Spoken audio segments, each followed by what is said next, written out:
Mas há razões técnicas para não estar ligado. Pelo menos uma.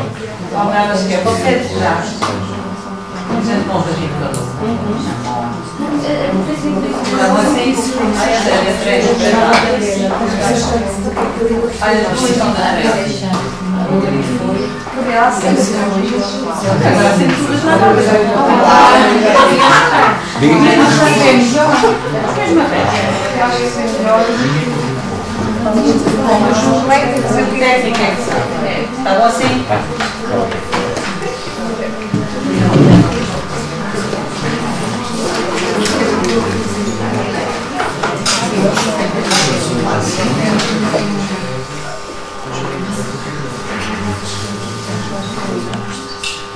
Bem, então, bom dia a todos. Nós vamos dar início aos nossos trabalhos de hoje com uma pessoa muito especial, a professora Gabriela, que me deu aqui esta missão de apresentar. Ela é doutorada e agregada em Filosofia Contemporânea, na especialidade de Estética e Teorias da Arte, pela Universidade dos Açores, com a dissertação intitulada A Imaginação em Paul Ricoeur, filósofo que estuda desde 1988 e que foi também tema das suas provas de APCC em 1991, com um trabalho sublinhado ao tema Os Símbolos do Trágico em Paul Ricoeur. É docente na Universidade dos Açores desde 1987, no Departamento de História, Filosofia e Ciências Sociais, onde tem lecionado diversas disciplinas aos cursos de História e Filosofia de Ensino, História do Património Cultural, Filosofia e Cultura Portuguesa, Comunicação Social e Cultura, no mestrado em Filosofia Contemporânea, Valores e Sociedade e na pós-graduação em Filosofia para Crianças. Tem participado em júris de provas académicas, mestrados e doutoramentos em diversas universidades. Foi também responsável pelo projeto Criatividade e Reflexão para a Infância Açoriana, Filosofia para Crianças, financiado pelo Governo dos Açores de 2007 a 2010, tendo continuado o projeto como coordenadora da linha de investigação Filosofia para Crianças do Centro de Estudos Filosóficos da Universidade dos Açores, do qual é diretora. É formada em Filosofia para Crianças pela SATER e é autora de um livro intitulado Imaginação em Paul Ricoeur, possuindo vários artigos em diversas revistas da especialidade e obras conjuntas nacionais e internacionais. Hoje vai desenvolver uma comunicação com o tema estética na filosofia para crianças. Eu dou então a palavra à professora Gabriela. Muito obrigada, Raquel. Então, bom dia a todos. E agora, esqueçam tudo aquilo que ouviram, aquilo é só conversa. Eu sou a Gabriela e tenho muito gosto em estar aqui convosco. Vou então falar-vos sobre uma das minhas temáticas preferidas, que é exatamente a estética, só que a vou aplicar à filosofia para crianças. E porquê? Exatamente porque o nosso projeto, quando nasce muito ligado à dimensão da estética. Ou seja, aliás, eu gostava de dizer que uma das nossas características é exatamente termos como base esta dimensão da estética. Entretanto, depois, evidentemente, o tempo foi passando, as coisas foram crescendo e, apesar da dimensão da estética estar sempre subjacente, outras dimensões foram tomando corpo. Ora, falar de estética enquanto área da filosofia vai permitir exatamente uma reflexão sobre a imaginação. E essa reflexão sobre a imaginação vai poder ser integrada num estudo que procura entender uma heurística transcendental, portanto um saber fazer transcendental no sentido que é possível, neste sentido, aplicado a diferentes faixas etárias. Para o efeito, vamos iniciar exatamente com esta questão, que é a seguinte. afinal de contas, que a gente anda para aqui a falar de estética, isso aqui é, não é? Uma vez estava na cabeleireira, eu falo muito, quando chegar à altura que me quiserem calar, diz-me, olha, não tens mais tempo? E eu, desligo. Estava eu na cabeleireira e estava a senhora a lavar-me a cabeça, uma cabeleireira onde eu nunca tinha ido. E a senhora perguntava-me assim, então o que é que faz? E eu, sou professora. De quê? De filosofia. E a minha sempre levava a cabeça. Onde? Na universidade. O que dá? E eu, estética. Ah, é esteticista! Ora está, uma identificação rápida e eficaz com quem me estava a lavar a cabeça. É isso. E é muito interessante, se puserem a palavra estética no vosso computador, vai-vos dar N clínicas de estética, não é? Como é que se põe a bochecha de um lado, do lado do outro, se levanta o que já está para baixo, etc. Ora bem, mas neste caso nós vamos falar sobre a estética e o que eu quero, o que eu falo sobre estética tem a ver exatamente com esta dimensão. E esta dimensão é a capacidade que nós temos de olhar e de sentir alguma coisa, não é? Quem diz olhar diz ouvir, quem diz ouvir diz apreciar, etc. Mas, no fundo, é esta capacidade que nos vem exatamente desta dinâmica da sensibilidade e que entronca na palavra, no termo grego aesthesis, e que quer dizer exatamente sensibilidade.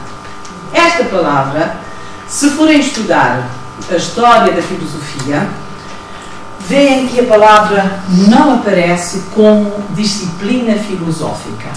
Ela não existe até o século XVIII, não é? Aparecem as teorias da arte, aparece a estética, mas ligada a uma outra dimensão, e é, na verdade, com Baumgarten, no século XVIII, que a estética nos aparece como exatamente um conhecimento inferior. E então, e já vamos saber porquê, desde a sua origem que a estética foi entendida como a capacidade humana para a captação dos objetos que nos rodeiam, por intermédio dos nossos sentidos, bem como pela afetação que nos provoca. Aqui, dois pontos importantes. Primeiro, a capacidade humana para a captação dos objetos que nos rodeiam, ou seja, é essa capacidade que nós temos de, pelos nossos sentidos, sermos capazes de captar aquilo que está à nossa volta, não é? Transformarmos depois isto em conhecimento, é quase uma dimensão empírica, estamos um pouco no empirismo inglês, que influencia muito Baumgarten também, e é uma outra dimensão, que é a dimensão da afetividade. Ora, o que é a afetividade? É a pergunta que eu faço sempre. Quando dizemos, a Ana Catarina é uma pessoa muito afetiva, não é? Geralmente, o que é que queres dizer com isso? Quando dizes que és uma pessoa muito afetiva, se é que dizes? A quem é que dizes com isto? Sou uma pessoa afável, sou uma pessoa simpática pelos outros, não é? Pois é, não é nada disso, é isso mesmo. E é por isso mesmo que eu pergunto sempre, porque a resposta é sempre a mesma. Porque este foi o termo que ficou na nossa história, que ficou na nossa língua. Mas a afetividade é mais do que isto, tem algo subjacente que justifica que chamemos afetividade a isso. E vou-me meter agora com a Raquel, não é? Se eu vier aqui a Raquel, não é? E por qualquer razão lhe der um empurrão, não é? A Raquel odeia. Qual é a tua reação? Diz, com sinceridade, essa mulher está doida. Louca, a chatear, quer dizer, é a reação natural. Então, a afetividade acaba por ser exatamente a reação que o sujeito tem face ao mundo que o rodeia e a resposta que esse sujeito lhe dá. Então, por isso dizemos, a pessoa é muito afetiva, não é? Porque o modo como a pessoa tem de responder ao mundo que a rodeia é um modo simpático, é um modo, pronto, amigo, etc. Ou dizemos que é daquela pessoa insuportável, não é nada afetiva. Porquê? Porque é uma pessoa que nos põe à distância. Mas põe-nos à distância porque não deixa exatamente que a nossa ação tenha uma reação calma, chamemos assim, tenha uma reação. Um dia resolvi fazer isto na área da psicologia, porque no ensino secundário, quando fiz estágio, dávamos filosofia, dávamos psicologia, dávamos sociologia, dávamos tudo, para ser caldeirão. E então, na psicologia, resolvi fazer um estudo. E então pus metade da turma, ia para a rua, ia em frente à escola, havia um jardim, e então iam perguntar, um aluno, grupos de 2, um perguntava simpaticamente, não é? Ou transeunte, por favor, que horas são? E a pessoa responde naturalmente, olha, são 10 para as 10, não é? Ou então, que horas são? Uma pessoa que não conheces no meio da rua, não é? A reação é, estás doido? Perdeste? Estás a afirmar alguma coisa esquisita? Não és bom? Bem, a coisa foi de tal ordem que uma das senhoras que conhecia a diretora da escola, e o que ficava ao lado observava e tomava nota, não é? Da reação, para eles perceberem os dois modos de afetação. No fundo era isso que eu queria. E então, foi tão modo que uma das senhoras foi à escola fazer queixa. Se os alunos da escola estão ali no parque a bater nas pessoas e a perguntar. Nesse verdade tive que explicar que era um projeto. Um projeto. Ora bem, então, isto para explicar esta afetação. Esta afetação é exatamente o modo como eu reajo. Reajo a uma obra de arte, reajo a um livro, reajo a uma pintura, reajo a uma dança, reajo a qualquer coisa, não é? Então, somente no século XVIII, como vos dizia, com Baumgarten, numa obra que ele escreve intitulada A Estética, que é publicada em 2 volumes, um sai em 1750, outro em 1758, é que esta palavra estética começa a constituir um domínio filosófico específico. Isso acontece com várias áreas da filosofia. A psicologia também sai no século XIX, não é? A sociologia também sai da filosofia no século XIX.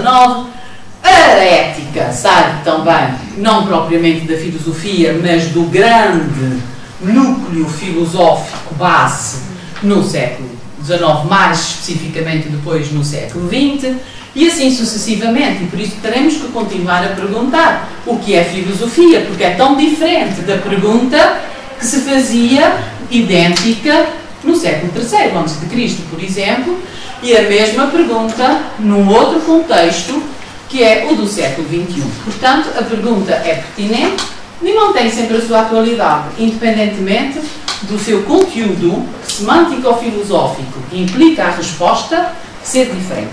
E por isso ela é sempre tão atual. Não quer dizer que seja a mesma pergunta. É a mesma formulação, mas não é a mesma pergunta. Então, a estética começou a constituir-se um domínio filosófico específico, porém, era ainda entendida como, e agora, o estudo da perfeição do conhecimento sensitivo. Então, implicava exatamente esta dimensão de passar pelos nossos sentidos, esta dimensão de passar pela nossa sensibilidade. E ainda não estamos a tocar a problemática do sentimento e das emoções que vai aparecer só mais tarde. Aqui é mesmo um conhecimento do doce, do amargo, do frio, do quente, que já Platão falava no Fédon e que aqui está muito presente e que depois os empiristas vão desenvolver e que os racionalistas reconhecem, mas não partem o conhecimento desta fonte, desta origem do conhecimento, mas reconhecem a sua necessidade. Ora bem, então, quais são os grandes temas da estética? Ora, o grande tema da estética é exatamente o tema do conhecimento, como é evidente, mas a estética estuda, por definição, o belo. E foi uma coisa que sempre me questionou. O que é o belo? E é muito interessante que responder. E depois sou uma pessoa curiosa, eu gosto muito de saber o que é que os outros disseram. E os outros eu entendo pelos grandes filósofos, por aqueles aos ombros de quem eu me coloco para tentar perceber aquilo que depois eu vou interiorizar e fazer um conhecimento meu. Portanto, esta metamorfose, não é? Para mim é muito necessária de o que é que aquele disse e vão ver o que é que o outro disse e como é que isso me permite estar aqui e agora. Então, o belo, por exemplo, para Aristóteles, não é? Tem a ver com grandezas matemáticas. Tem a ver com a grandeza, tem a ver com a ordem, tem a ver com a perfeição. Um Picasso, visto por Aristóteles, era lixo. Uma Vênus de Milo, coitada, toda torta, toda apertada, sem cabeça, cabeça até sem braço e assim, é lixo. É uma estátua que já não representa aquilo que ela, por princípio, devia apresentar. Está-se-me a entender? E, portanto, para Aristóteles, que é um filósofo do século III antes de Cristo, isso não é belo. Porque o belo tem que ser perfeito. E ser perfeito quer dizer, tem que ter princípio, meio e fim. Tem que estar completo. Não pode ter nem um nariz acima, nem um pé abaixo, nem não ter um braço, nem ter uma maminha acima e a outra abaixo, nem ter um anca para a esquerda e um pé para a direita. Não pode. Tem que estar tudo direito no seu lugar. Porque é símbolo da perfeição, não é? Então, tem que estar tudo direitinho. Ora bem, damos depois um salto, não é? Vamos passeando assim, como eu costumo dizer, não propriamente na aldeia da Joana, mas na aldeia dos filósofos, não é? Eu diria na grande cidade dos filósofos, não é? Vamos passeando e encontramos Tomás de Aquino. E vamos, o que é que este homem diz? E Tomás de Aquino vai dizer, o belo é id quod visum placet. O que é que isto quer dizer? Agora foi bonito eu dizer isto assim, vou dizer, é aquilo que visto agrada. Deixa eu vou escrever para vocês verem que eu sei escrever latim. Filha, a gente tem que refrescar, porque isto é muito bom de manhã. E, obviamente, até a caneta não quer escrever. Id quod visum placet. Ora bem, e isto quer dizer uma coisa que é assim, o que visto aqui,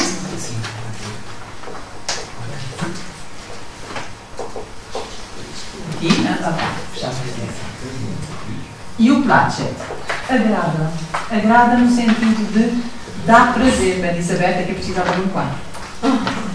Ora, isto não é o que parece. E quod visum placet, ou seja, aquilo que visto agrada, por aquilo que eu tenho vindo a dizer, automaticamente, como se chama? A Raquel, diga-me uma coisa, com toda a sinceridade, e eu vou dizer que tem razão. O que visto, vê com quê? Que olhos? Que estão onde? E aí é o quê? E aí é onde? Onde estão os seus olhos? Não, é que eu outro dia numa comunidade de investigação perguntei a um menino se poderia ser bonito por fora, não é? Ele disse-me que sim, que era bonito, que o João era bonito, que a Joaquina era bonita, que a Mariana era bonita. E depois eu perguntei, e pode ser bonito por dentro? E ele disse, ai Gabriela, disparado, por dentro eu sou só tripas, estou para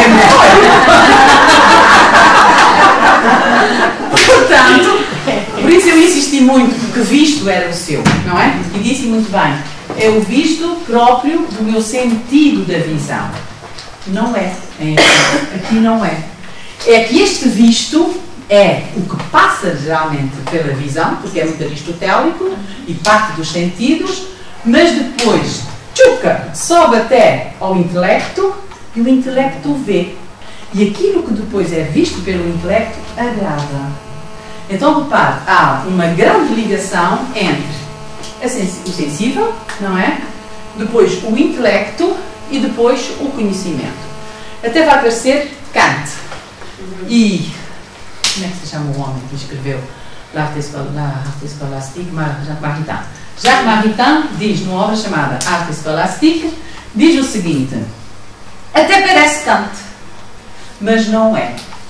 Porque, e por isso é que eu gosto da filosofia, que a gente se esfrega ali até chegar bem lá abaixo e perceber na realidade o que é que esta gente está a dizer, é que este prazer é um prazer intelectual.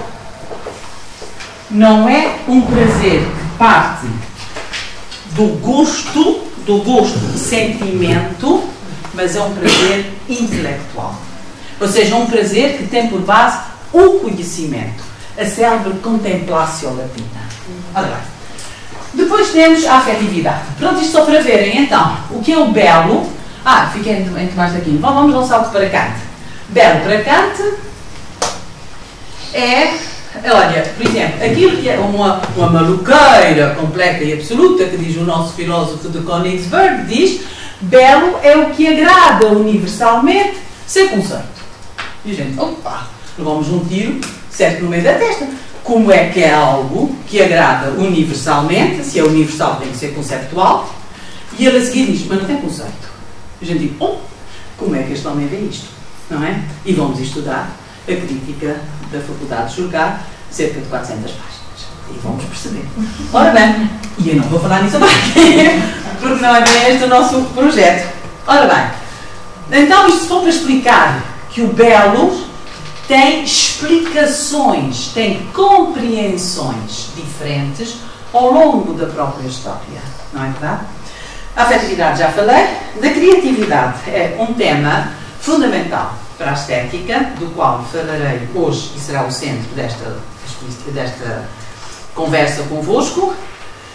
Falamos também de objetos estéticos. O que é um objeto estético? Qual a diferença com um objeto natural? Qual a diferença com um objeto artístico? Qual a diferença com um objeto ansioso, que a Magda me ensinou? Não é? Então, que tipos de objetos são esses? O que é um objeto estético? O que é um objeto natural? Muito simples. Olho lá para fora e vejo um árvore, é um objeto natural. São resolvidos. O que é um objeto artístico? Objeto artístico, olho para um... Onde é que eu vou olhar? Diga. Um quadro. Um quadro. De quem? Diga-me qualquer. Picasso. Do Picasso. Olho para um quadro do Picasso e digo, olha, ali está um objeto artístico. Porquê? Porque a gente diz que o quadro do Picasso é um objeto artístico e não dizemos que a árvore é um objeto artístico? É uma arte. É uma arte criada pelo homem, porque de alguma maneira houve a intervenção do homem naquele objeto, não é? Portanto, foi fabricado, foi produzido pelo homem. Como se chama? Sofia. Muito bem, Sofia, obrigada. Depois temos o tal bendito objeto estético, não é? Que é isto. Que bicho é este, não é? O objeto é este. Como se chama atrás do Fernando? Ana. Oh, Ana, diga-me uma coisa, gosta de ver o pôr do sol? Gosto. É bonito. Diga-me uma obra de arte que gosta de ver. Ou qualquer. Ou ler, ou ouvir uma música. Diga uma música que gosta.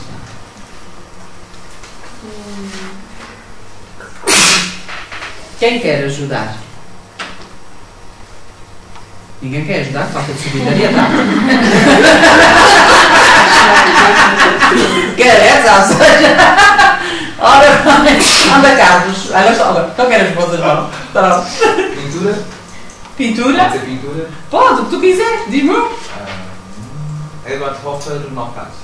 Pronto, a gente fica todo sem saber o que é que ele estava a dizer, mas o que ele disse foi um naufrágio. Deduzimos que é o quê? Uma pintura. Olha, uma pintura, está bem, já não é mau. É uma pintura. Então temos um pôr do sol, que é bonito, gostamos. Temos uma pintura que ele gosta e que a Kant pressupõe que todos nós gostemos também. Pronto. Ana não sabia, mas fica a saber que gosta daquela pintura. Não tem problema nenhum. Ora bem, então, o que é que acontece? Ambos são objetos estéticos. Um pôr do sol, que fico muito bem, me dá um grande sentimento de prazer ao vê-lo, apesar de ser perfeitamente errado aquilo que estou dizendo, não é? Porque todos, agora vou fazer uma ligaçãozinha com a ciência, que adoro, não é? Adoro fazer estas coisas, não é? Todos nós sabemos que não há pôr do sol, ou há? Há pôr do sol. O sol nasce, bom, o meio-dia está aqui, cuidado, o sol o meio-dia queima muito, e depois o sol põe-se. não é?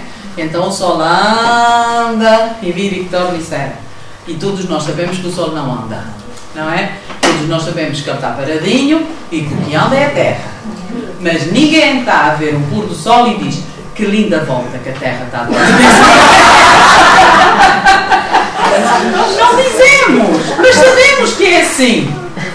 E o que eu acabei de vos mostrar foi a diferença entre o conhecimento científico e a estética.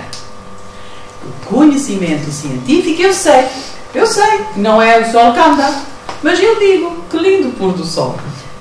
Eu sei que não é o coração que sente. Agora vou-me meter aqui com as minhas colegas, não é? E elas já me ouviram dizer isto tanta vez. Não é o coração que sente. Não é no coração que nós gostamos das pessoas, não é? Nós gostamos da pessoa com o cérebro, com a razão. Nós sabemos que é no cérebro que gostamos das pessoas.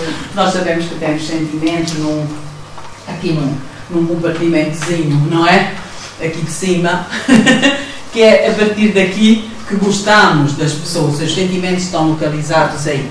Evidentemente que quando a gente vê quem a gente gosta, ou quem a gente ama, ou quem a gente deseja, que talvez quando é mesmo uma pessoa é muito bom, quando é pessoas diferentes é pior.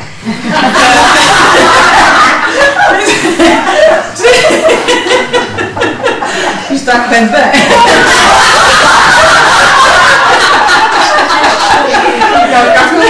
A gente continua com o mesmo espírito de ontem. Será? O que é que nós sentimos? Sentimos aquilo que os franceses chamam en frisson, não é? En frisson é uma coisa que se diz. Olha bem, eu não digo que é o cérebro. Evidentemente que o cérebro envia depois aquelas coisas para o coração. A gente sente o coração palpitar mais depressa quando a gente vê a tal pessoa, não é verdade? Mas não é o coração que sente. Portanto, dizer isto às minhas colegas, com quem eu adoro trabalhar, porque para além de serem colegas de trabalho, como vocês já perceberam, é uma felicidade, porque somos todas muito amigas, não é? E não são nós as quatro, neste caso incluir a Marta também, são mais os outros 2 marrecos que temos lá. E digo marrecos porque tem ali um cisne. São mais os 2 colegas que nós temos lá, que também são muitos nossos amigos. E temos um bom grupo de trabalho. Não quer dizer que nós não nos zanguemos e que elas não nos façam esse tipo de partidas. Fizemos. A partida foi esta. Convidaram-me para jantar fora. Com eles. Eu fui. Não é? Faz 2 meses antes. Eu gostei muito. Qual não é o meu espanto, depois de estarmos no fim do jantar, aparece um bolo muito bonito, desenhado um cérebro em cima, uma coisa horrorosa. Com aqueles beijos todos, aquelas coisas todas horrorosas com o cérebro, o cerebelo, estava tudo a sair da para a coluna, vinha tudo ali em cima do bolo, cinzento, lembro, que era azulinho, cor-de-rosa mais abaixo, e depois dizia uma coisa lindíssima. À volta do tal gosto, dizia: gostamos muito de ti. Ora bem. Então, foi um objeto estético para mim, naquela altura, mas foi também, e simultaneamente, uma categoria, vou saltar a experiência e volto lá, uma categoria estética, porque o bolo era feito de farta. Ou seja, o que é uma categoria estética? É aquilo que eu digo que o objeto é. E eu digo conforme eu sinto. Então é feio, é belo, é dramático, é trágico, é grotesco. São, de acordo com o Etienne Souriau, as grandes categorias estéticas. Depois vamos para as pequeninas categorias estéticas, essas eu gosto. É o giro, não é? Veja uma camisa gira. É muito diferente, não vou ficar em frente a um quadro do... Roberta, vou meter contigo. Fomos as duas para Madrid. Depois viajámos muito juntas todas, não é? Eu tenho a sorte de ir sempre com uma delas. Eu vou sempre. E elas é que se vão revezando, não é? Então fui para Berta a Madrid. Berta é uma pessoa que conhecia, não sei se ela ainda conhece muito bem Madrid, por simples facto, Madrid mudou. E a Berta, entretanto, não tem ido lá muita vez e, infelizmente, senão eu já tinha ido com ela. Berta conhecia muito bem Madrid, com as palmas das mãos. E então, é ótimo ir a Madrid com a Berta, que é quase como ir hoje à Angra com o Dr. Jorge Fujares. O homem deve saber bem daquilo. E então o que é que acontece? Estávamos a ver no Museu do Prado, era na Reina Sofia, o Miró. Reina. Na Reina, não, ela sabe? Eu não sei. Eu sei que só que vi. Não é? E então, juro-vos, vou-vos dizer que era nada mais, nada menos, vou tirar isto daqui, que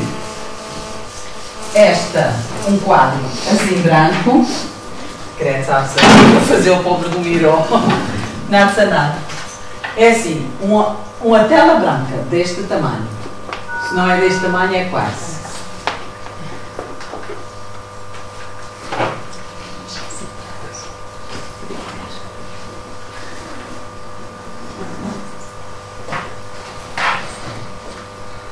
Isto está opaco. Eu é que não vou ficar aqui muito tempo por isto opaco.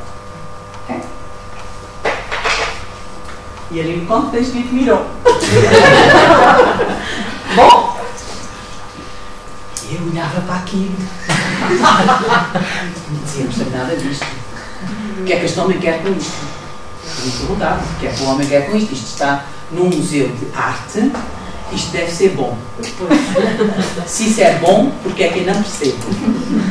Se eu não percebo, o que é que isto me diz? Bom, não percebia nada. E a Berta olhava para aqui com ar de entendida. Só Berta, vais-me explicar. Porque a Berta é muito mais estética do que eu. Eu sou mais racional. Coloco a razão, não é? E quero compreender e não tanto sentir. Aqui está o meu defeito. Acabei de me confessar. Ela não, ela sente. Mais diretamente.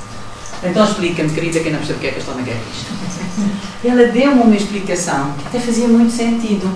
Diz-me assim, olha, lembras-te daqui quando nós éramos pequeninos, havia aqueles desenhos que é com pontinhos, 1, 2, 3, 4, e que os meninos têm que unir e faz depois, aparece depois a figura.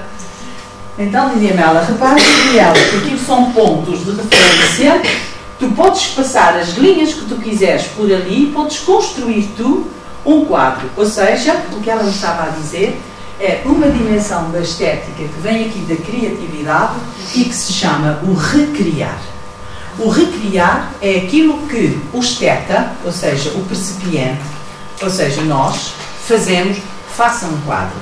Nós metamorfoseamos o quadro, recriámo-lo de acordo com o nosso mundo vivido e damos-lhe um sentido, não é? E eu disse-lhe, está bem, e a gente vai ver outra coisa. Não vou gostei, fiquei percebendo, mas faltava o tal sentido. Vou para a Bélgica. Isso é para vocês verem que a viagem não é. Ora bem. Vou para a Bélgica, Museu de Arte da Bélgica, Bruxelas, verdade. Ok, eles têm aqui bem organizado, porque tem aqui por salas. Século XV, vem desde a pré-história para ali fora. Chega ao século XIX, uma sala enorme, com pinturas do século XIX. Senhoras muito bonitas, muito bem sentadas, com os punhos de renda muito bem feitos, é enorme. As cadeiras com as grandes coisas, com as garras e as garras, com as unhas, os tiques, mas uma coisa ao pormenor. Chega-se ao fim da sala, um enorme quadro, assim, de um lado ao outro desta parede, a Revolução Belga. Aí, soldados de baionetas, soldados caídos no chão, mulheres aos gritos, crianças para ali por meio. Pronto, a pessoa sai dali com uma que experiência estética. A pessoa sai dali com o que é que está a acontecer, não é? É essa experiência.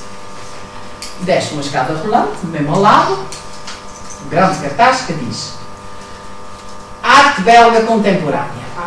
Ok? Avança e chega lá abaixo, mesmo à saída das escadas, e vê outra vez as telas brancas para mim são admirar. Uma tela branca. E agora, o que tinha na tela? Sabem aqueles as tintas, aqueles tubos de tinta que os pintores usam? Então, o que é que fez o pintor? Olha, que eu nem sequer fixei o nome. Tirou o tampa, colou, Onde cola aquela tampa, pega na besnaga e faz. Onde acaba o risco, cola um tubo.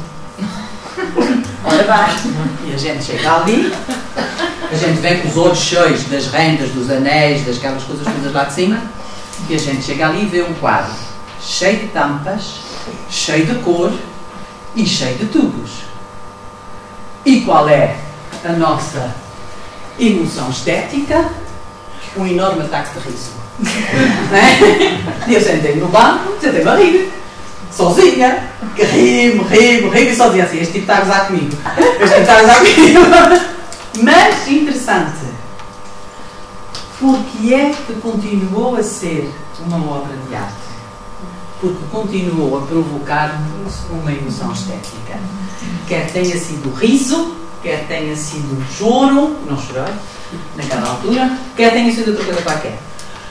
Então nós fazemos depois um juízo de gosto. E o juízo de gosto é diferente do juízo lógico. O juízo lógico é um juízo determinante, é um juízo de conhecimento, não é? Eu gosto, este é uma sala. É um juízo lógico. Mais voltas que a gente deixa uma sala, não é? É um juízo determinante. Mas se eu digo, eu detesto esta sala,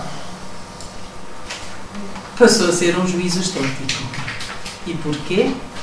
Porque eu integrei na sala não só o conhecimento de que era uma sala, como o sentimento que a sala me provoca face à mesma. Depois não quer saber mais, eu vou ali para fora e continuo a pensar que sala horrível, aquela ainda estive. Eu continuo com o sentimento que há coisa horrorosa, não é? O sentimento continua no sujeito estético, independentemente do objeto, e por isso Kant diz, não precisamos depois do objeto para nada e precisamos do sentimento. E é aí que nós estamos depois na filosofia para crianças. É por aqui que a gente entra depois na estética para a filosofia para crianças. Mas vamos continuar. Então, questões como o que é o belo, o que é o gosto, o que são as categorias estéticas, o que é a imitação.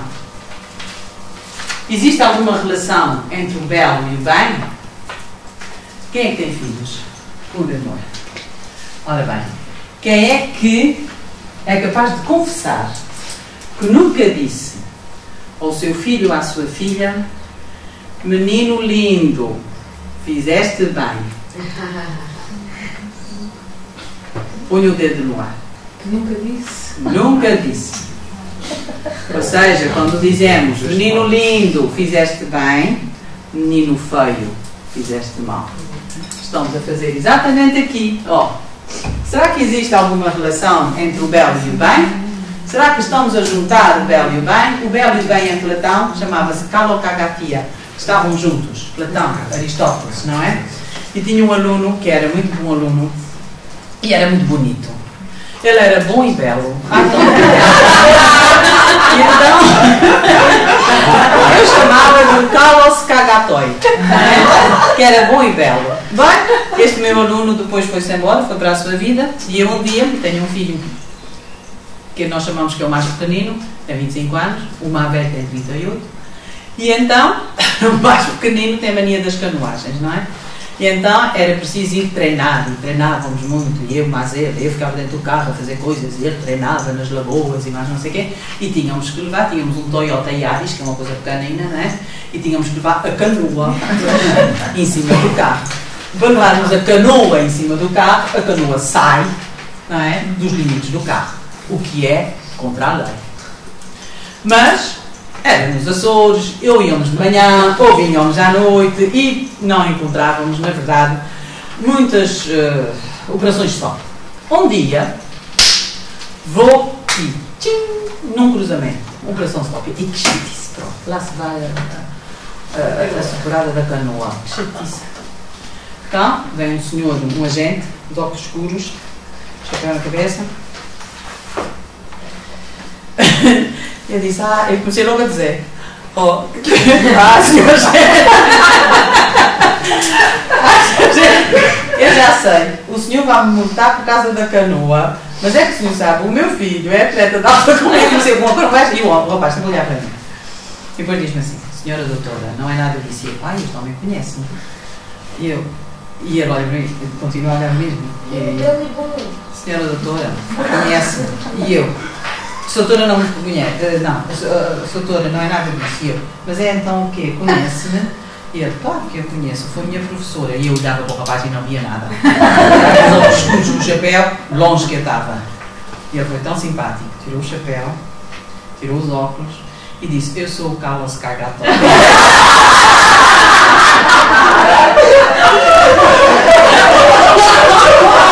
E eu, homem, que bom que tu estás aqui! Continua a ser bom, não é? Não, senhora, não é por isso que nós estamos aqui, é para dizer que não pode ir por aqui, tem que ir por aqui, porque aqui está São estas coisas engraçadas que nos acontecem na vida e que para mim são muito, muito importantes. Okay.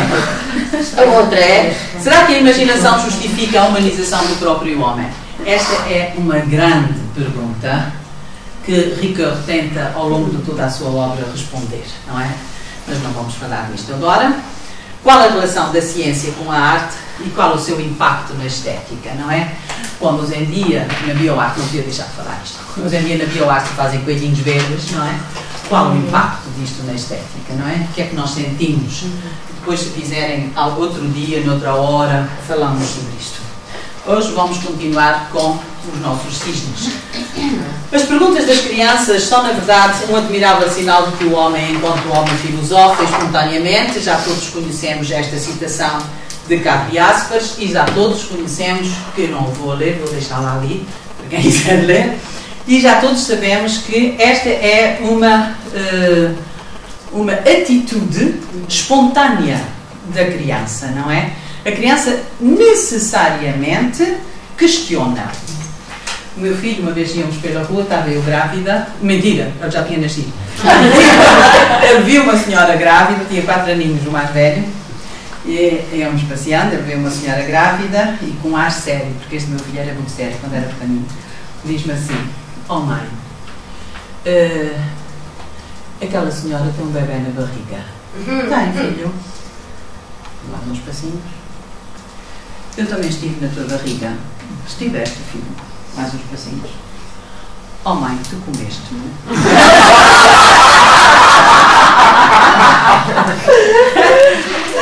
Claro, já tem barriga. No meio da rua e toca de explicar a sementinha e a terra, não é verdade? Foi a coisa complicada. Ora, isto para dizer o quê? Para dizer exatamente que as crianças perguntam. As crianças querem respostas, não é? E os adultos têm que dar as respostas de acordo com a idade das crianças. Aqui é que está o grande problema. Erro meu, má fortuna, amor ardente, não é? Quando meu mesmo filho me pergunta, mãe, o que são as nuvens? E eu, com um ar muito estúpido, devo ter dito, filho, são pequenas bolinhas de água suspensas na atmosfera. E ele olha para mim e diz, à minha espera! E aí? Quer fazer as nuvens? Estúpida, não é? Estúpida na resposta.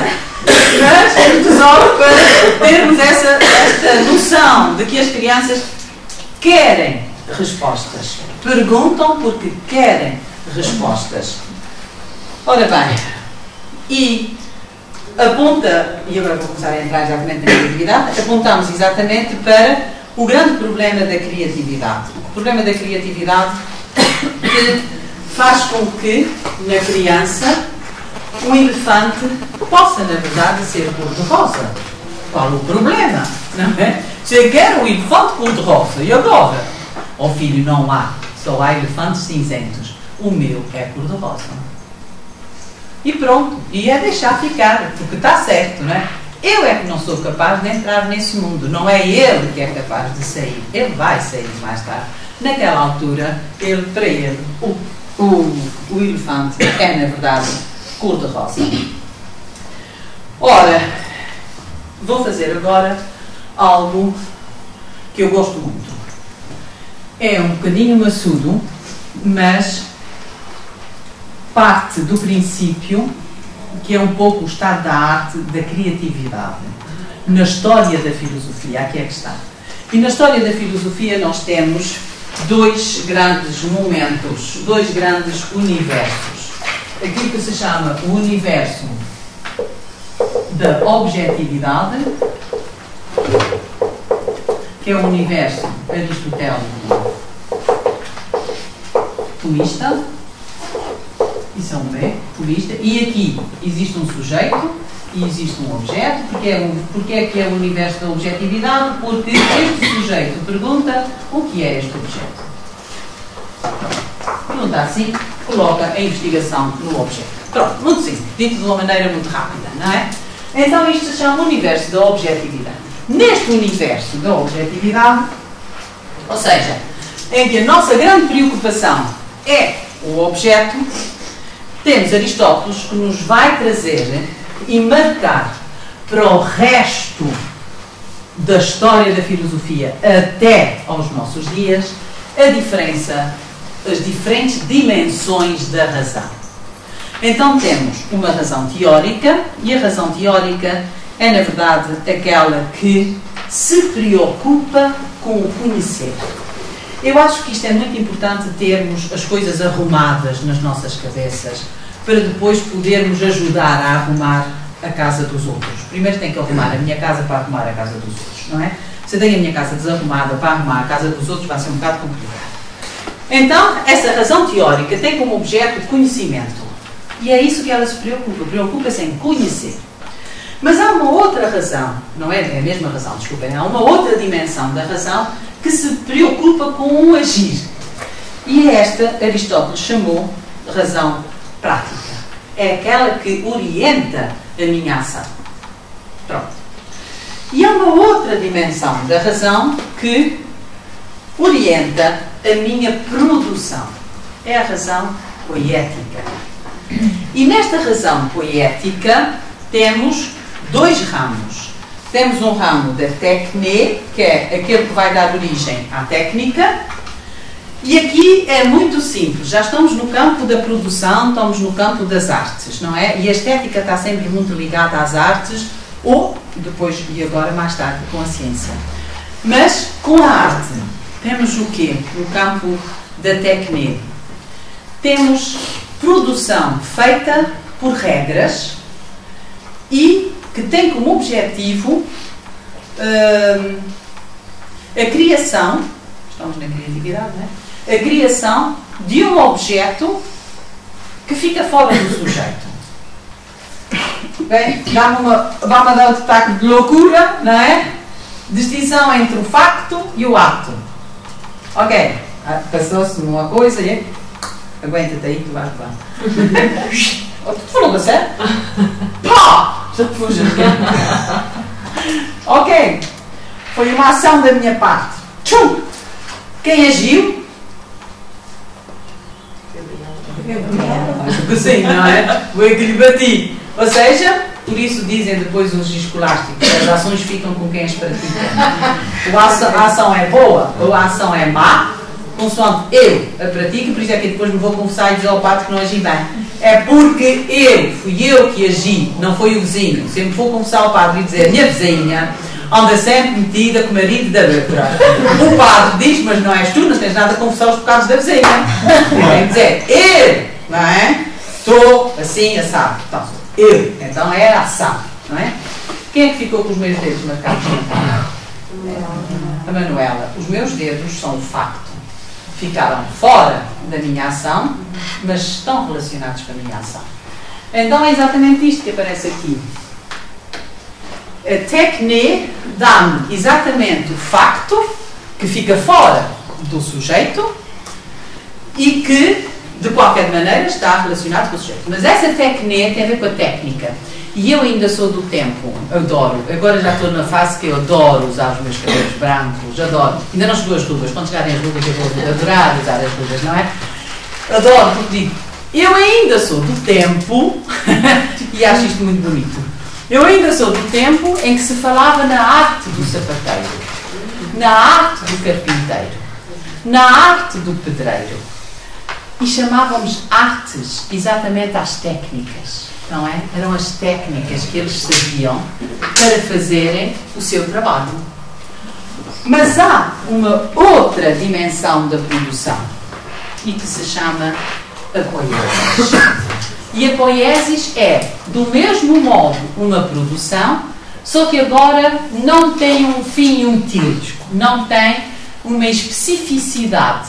A técnica vai dar origem aos nossos dias e depois na evolução etimológica vai dar origem à técnica, não é? Temos os técnicos e a poiesis vai dar origem àquilo que nós chamamos os artistas, não é? Que são aqueles que produzem, têm factos fora dos seus sujeitos, dos seus corpos, não é? Mas produzem pelo simples prazer de produzir. Não querem saber mais nada, não é? Ora bem, dá um saltinho ao Tomás daqui, ali, fica ali à esquina no século XIII, não é? Ali, vamos encontrá-lo ali na aldeia da Joana. E o Tomás daqui nos chama à razão teórica, a reta ratio cognoscibium, ou seja, a reta razão para o conhecimento, mantém as mesmas linhas de Aristóteles. A razão para a produção vai-lhe chamar a reta ratio agibilium, é a reta razão para o agir, como é que eu acho, e aqui a virtude que está subjacente é a prudência, e vai chamar a razão produtora a reta ratio factibilium, a reta razão para a produção. E para a produção, e aqui muito interessante, qual é a virtude que está subjacente? A arte. Então a arte, neste universo, é uma virtude intelectual da razão poética. Portanto, fácil, não é? Assim é muito fácil. Ora bem, depois vamos mudar de universo. Mudar de universo quer dizer, vamos mudar de paradigma de inteligibilidade. Podemos usar este termo hoje em dia depois de Kuhn, não é? É Kuhn quem fala nos paradigmas relacionados com a ciência, não é? E diz que dentro do mesmo paradigma a ciência avança, quando se rompe os paradigmas, o paradigma entra em crise, entramos noutro paradigma. Então este paradigma entrou em crise e vamos entrar noutro paradigma. E o outro paradigma aparece-nos no século XVIII, portanto estão a ver, nos aparece bastante tarde e aparece-nos com Kant, cá está o nosso amigo, e chama-se universo da subjetividade. E este universo da subjetividade tem a mesma relação sujeito-objeto, porque a relação de conhecimento é sempre a relação de um sujeito com um objeto, só que agora não é esse sujeito que pergunta o que é este objeto, mas é deste sujeito que, centrado sobre si mesmo, pergunta como é possível conhecer. Pronto, já mudamos. Hã? Muito simples. Pronto. Perguntou, como é possível conhecer? Pronto, mudou o paradigma. Mudou o paradigma e estamos ainda no paradigma kantiano. Nós ainda vivemos no sujeito. E por isso, a filosofia para crianças está muito dentro do paradigma da subjetividade. Queria chegar aqui. E o que é que acontece nesse paradigma? Ouviram-me falar aqui a imaginação? Alguém ouviu eu falar aqui a imaginação neste paradigma da objetividade? Ninguém também não falou, não é? E se eu tivesse falado, o melhor era mandarem-me calar. Porquê? Porque a imaginação no universo da objetividade serve apenas esta dimensão, a dimensão do conhecimento. A dimensão da produção tem por base a razão. É uma criação racional. Ok? Vamos passar um bocadinho à frente, vamos passar para Kant. Ora, em Kant, muito rapidamente, porque isto varia 3 cursos. Temos as faculdades transcendentais do espírito de um lado, Kant vai fazer esta pergunta e vai tentar perceber como é que é possível então conhecer, faz a pergunta e escreve 500 páginas para responder.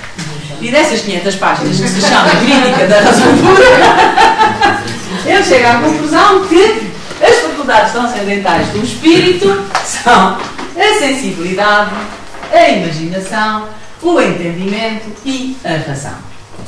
Mas ele diz, mas estas faculdades transcendentais do espírito trabalham com a priori, ou seja, com coisas que vêm antes da experiência. Que coisas são estas? Para a sensibilidade é o espaço e o tempo. Eu só posso conhecer algo que esteja num determinado lugar e num determinado tempo, o meu tempo. Depois passa para o esquematismo, e ele aqui não explica muito. Escreve 2 páginas e diz: isso é uma coisa escondida nas profundezas da alma humana, a gente não sabe muito bem isso o que é. Isto é a primeira crítica de Kant. Depois fala-nos no entendimento, com as categorias ou conceitos puros, e na razão.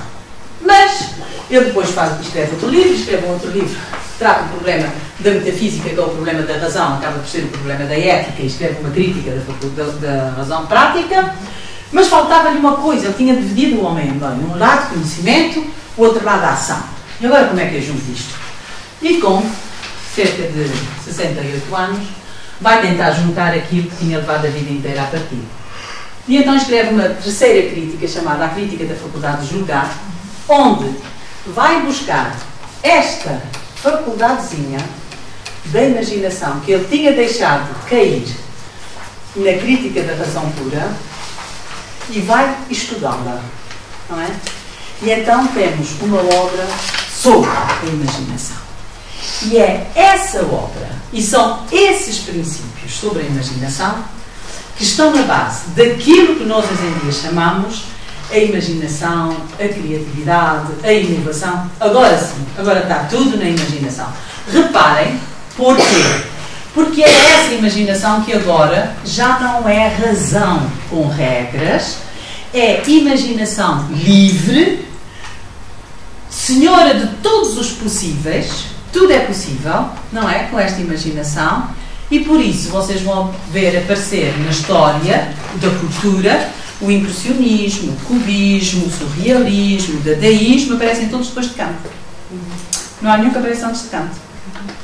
Ou seja, todas aquelas linhas artísticas que apelam ao sentimento, porque é por aqui agora, sim senhor, que nós vamos chegar lá, que apelam ao sentimento, que apelam a este impacto, à afetividade, tal afectos, a afetividade das obras no sujeito e a resposta que o sujeito dá a estas obras, é, na verdade, agora que vai aparecer.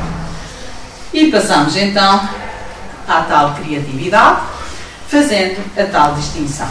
Criatividade pode ser ou encontrar a sua origem na razão, se estamos no universo da objetividade, ou pode encontrar a sua origem na imaginação, se estivermos no universo da subjetividade. Por isso, e agora, reparem, como eu dizia, não é na comunidade de investigação, mas fosse no aula, agora toda a gente olhar para o quadro.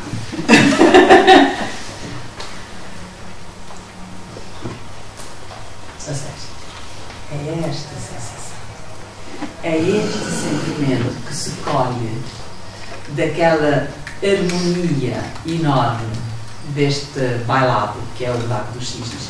E porquê é que eu trouxe cisnes? Já vão saber daqui a bocadinho. Então, é este sentimento, é exatamente esta emoção que flui e que atravessa todo o nosso corpo e o nosso conhecimento, que permite essa tal experiência estética. Está bem? E então cá temos a nossa amiga imaginação, e essa imaginação permite uma produção. Hoje em dia permite a produção, neste caso o Lago dos Cisnes, ou uma pintura, neste caso também sobre cisnes, é tudo cisnes hoje é só penas. Ou então, e isto achei uma delícia, que é o Lago dos Cisnes da Barbie. Acho uma delícia. O Lago dos Cisnes da Barbie.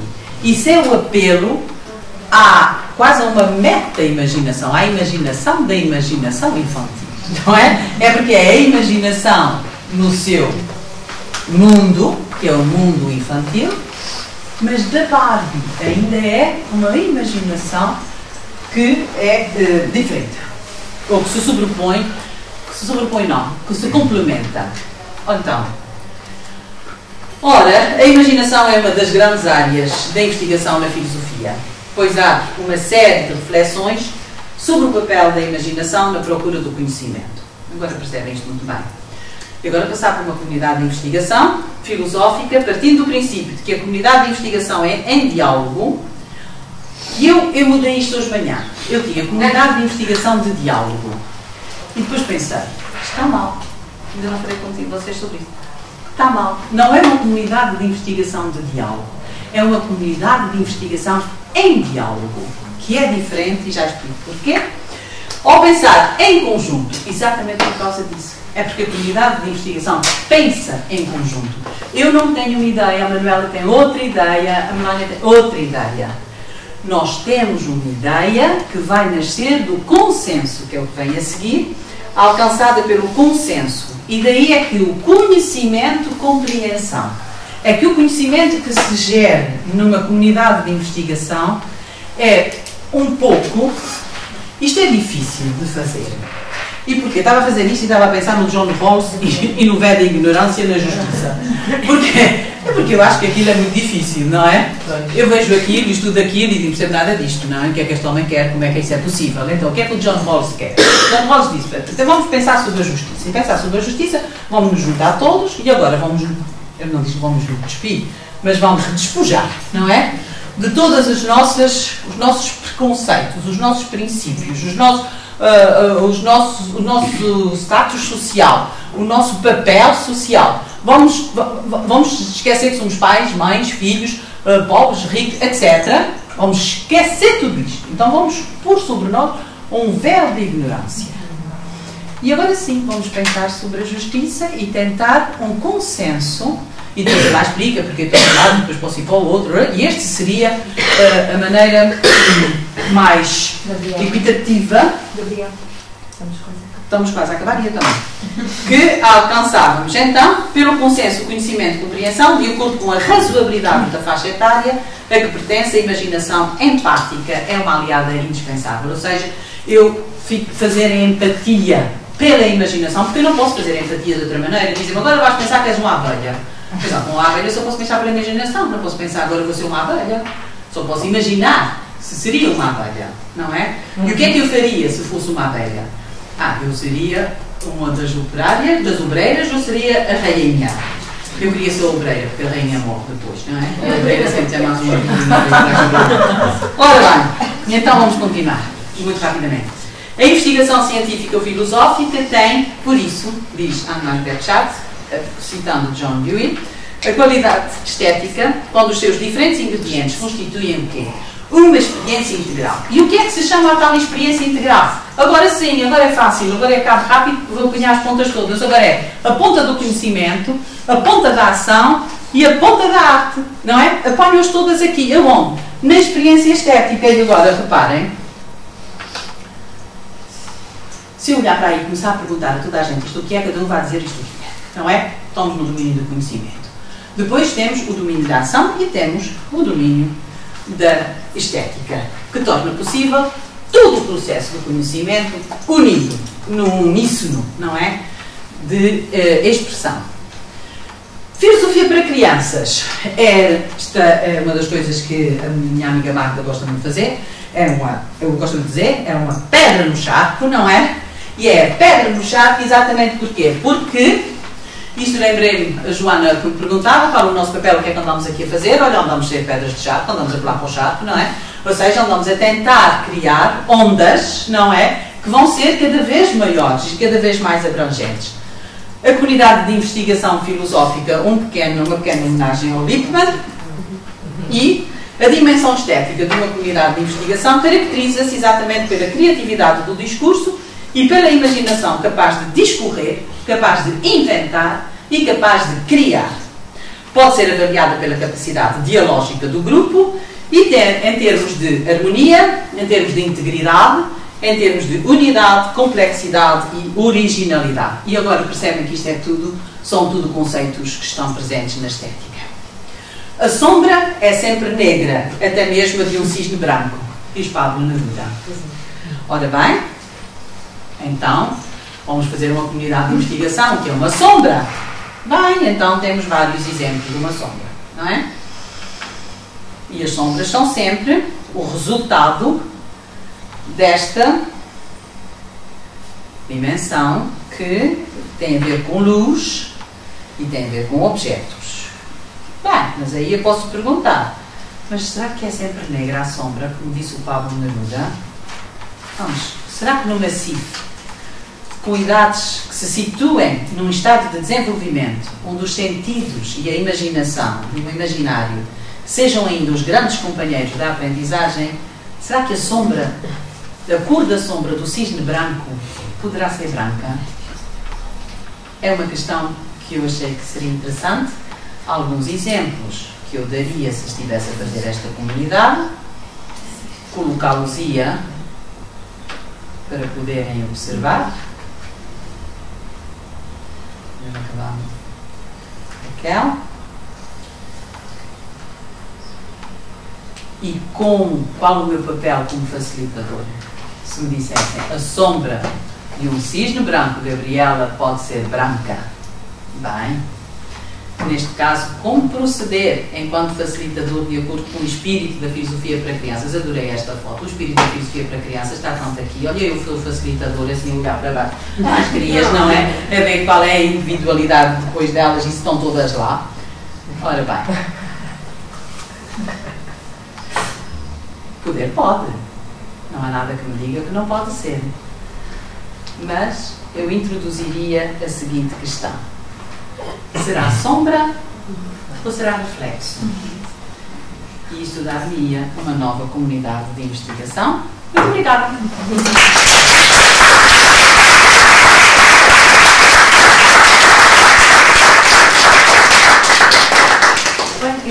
Eu acho que em nome do grupo Gabriela agradeço a sua capacidade de nos afetar, porque acho que é isso que a Gabriela faz todos os dias e nestes bocadinhos que interage connosco. Obrigada. E agora tenho toda a certeza que a professora Gabriela está disponível para conversar connosco. Portanto, se alguém tiver alguma questão. Ela está de costas, mas está disponível. Muito obrigada. Ai, Dina. Eu vou começar com isso. Eu precisava ter talvez um bocado mais de tempo, mas só assim a primeira reação é. Claro, ok. Vou-me centrar sobre a filosofia também, Gabriel.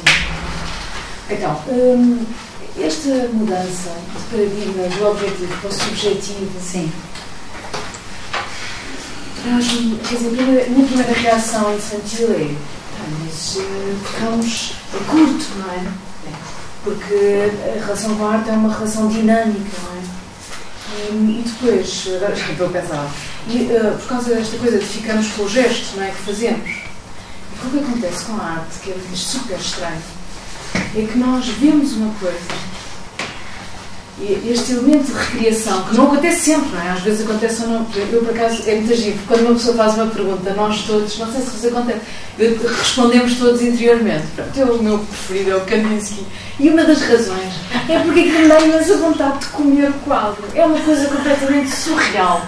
E eu nunca senti em ver em gravura e só senti quando vi ao vivo.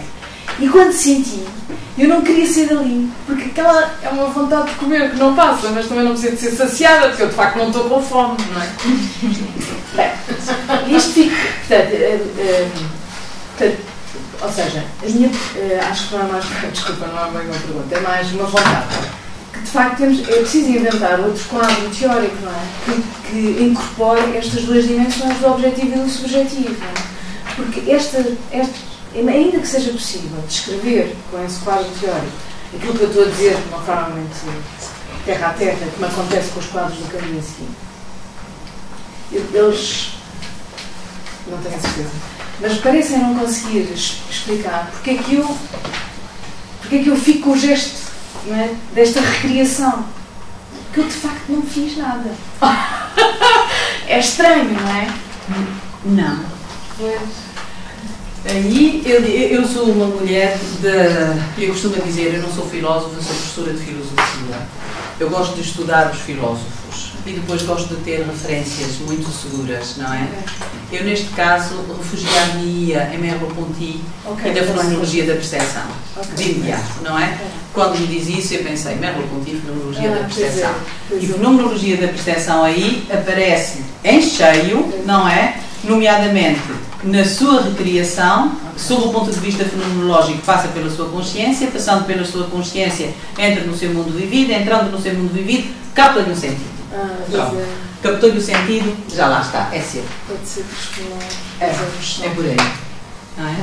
É essa a linha que eu usaria. Obrigada. Mas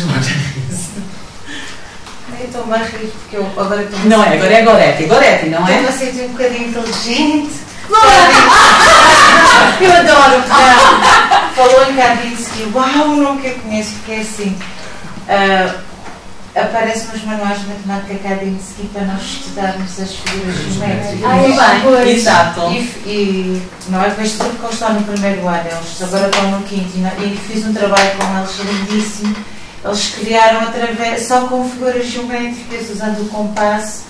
Criaram obras de Kandinsky, ficou lindíssimo. Expusemos lá no colégio e depois deram um nome, ficou coisas mesmo. E agora senti-me assim inteligente, uau, E depois há um outro também que agora não consigo lembrar o nome. Era o Kandinsky. E o outro vai para Mondrian, que vai para sapatilhas. Sim. Mas eles gostaram mais de Kandinsky, porque realmente as cores e as formas foi muito mais. Eles têm razão. Foi um trabalho muito bonito. Sim, senhoras. Eu uma vez fiz uma coisa que eu acho que já muita gente fez. Tentou ficar sem voz. Que é levar um Miró para uma oficina de filosofia. Levar quadros de Miró. E então eu uso o Miró, mas não digo se o Miró é assim ou se é assim, se é assado. Eles é que depois escolhem como é que querem interpretar o desenho. E eu armada e esperta, perguntei: então, que idade é que vocês acham que tem uma pessoa que desenha assim? Estava à espera que eles dissessem: tem uma idade. Não, diz assim: tenho 54 anos. 54 anos? Então, mas porquê que dizes isso? Porque o meu pai tem 54 anos e desenha assim. E aquilo para mim foi tão... Olha, mas essa foi muito engraçada por causa do Miró. Nós fizemos um colóquio na universidade chamado Criatividade na Educação e achámos que o Miró ficava muito bem nos postas, não é? Nos cartazes. Colávamos os cartazes, passava um bocado, passávamos por lá, tinham desaparecido os cartazes. Não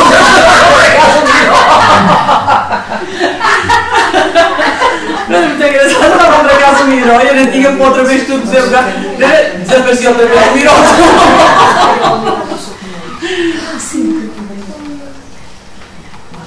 Mas também para os Miró. Os maiores não. Os maiores, e sobretudo os das artes, dizem não. Isto não é arte. Isto não, para nós não. Os pequenitos, bem os quatro, eles só gostaram daquilo. Pois. Depende, não é? Depende do seu mundo, depende da sua razoabilidade, depende do modo como eles estão, como eles são, depende de tanta coisa, não é? Nós temos o Archimboldo, não é?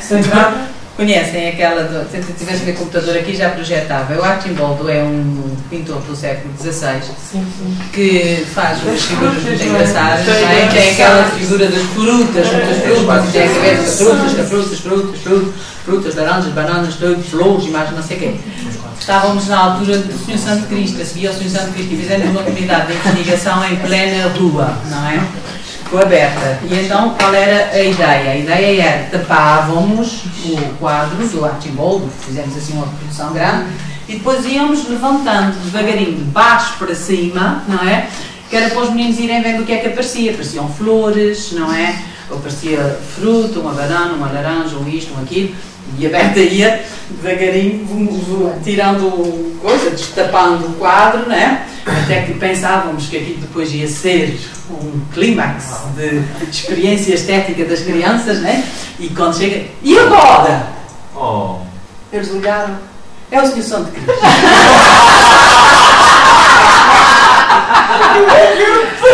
O andor do Sr. Santo Cristo na minha terra Tem muita flor, tem muitas flores, vem todo cheio de flor. E os pequenos? É o Cícero.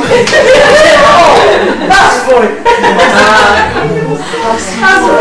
É o mundo deles, é o seu mundo que eles projetam. Aqui é que está. Obrigada. Eu é que agradeço. Muito obrigada, eu é que agradeço. Para mais questões, obrigada. Encontramos daqui a um quarto de hora novamente nesta sala. Temos um coffee break ali, como sempre. Obrigada.